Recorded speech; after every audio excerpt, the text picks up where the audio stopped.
If your goal is fat loss, doing more and more intense cardio isn't always the answer.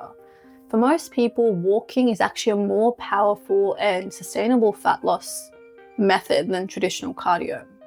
And it's not because it burns more calories in a single session, it's because of what it does to your body in the long term. For those of you new to my channel, my name is Sruthi. I'm a nutritionist and health and wellness coach. Also founder of a platform called Nourish, which provides generalized and tailored meal plans and nutrition services. So if that's something you're interested in, send me a DM or check my website. Let's dive right in. Let's start off with what walking does to stress levels. So fat loss isn't driven by one hard session.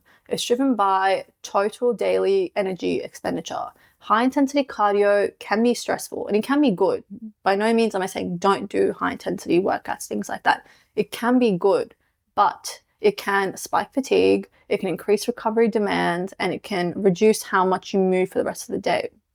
So it can be good in short amounts, but you should not be doing it continuously, which a lot of people get wrong, because these types of workouts do all that, but then walking does the opposite. It increases your calorie burn without significantly increasing stress. So that means you're more likely to keep moving, you stay consistent, you maintain output across the entire day. And that consistency can mean more, and it does matter more, to be honest, than intensity. So yes, still do your high intensity workouts, but also do walking, because walking allows you to do more. It increases your NEAT, non-exercise activity thermogenesis, which is also really important for burning calories. The next one is walking preserves training quality. So strength training is one of the most strongest drivers of high quality fat loss, but recovery resources are limited. When you stack large amounts of cardio on top of weightlifting, recovery gets divided. Instead of going to the lifting or the cardio, just sort of disperses, which isn't really productive. And so your training performance then drops, and lower performance means weaker muscle preservation signal, which means that your body will end up using muscle as a fuel source rather than carbs. And muscle is not what you want to be using to burn. You don't want to be using muscle to burn for energy. Whereas walking is low fatigue and it doesn't compete heavily with strength training. That protects muscle, doesn't try competing for recovery.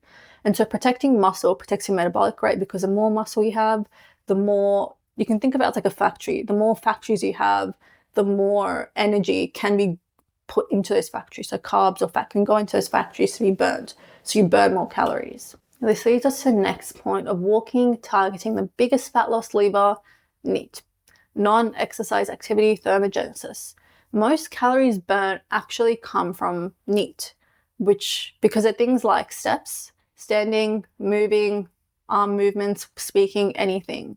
So walking directly increases NEAT, because increasing NEAT raises daily caloric burn in a way that your body tolerates well. So you're not actively stressing your body out with training or with cardio. You're just moving day to day, but in an increased output. So you're burning more, but in a less stressful way, less fatiguing way to your body.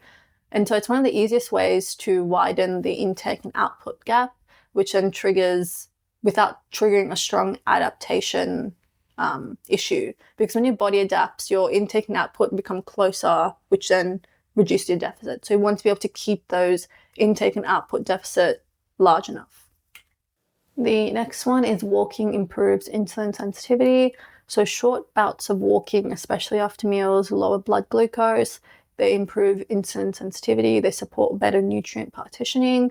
This means that more nutrients go toward muscle and glycogen instead of fat storage. So better insulin sensitivity supports easier fat loss. And lucky last is walking is sustainable. So sustainability is one of the largest drivers of sustainable weight loss, and it's also a good predictor of whether someone will be able to keep the weight they lost off, or if it will come back. Because walking is not something that is too fatiguing, and fat loss requires months, it doesn't require days. Sustainable tools that most people can use is walking, because you can walk every day. Most people cannot sustainably do high intensity interval training every day or cardio for 5 hours a day.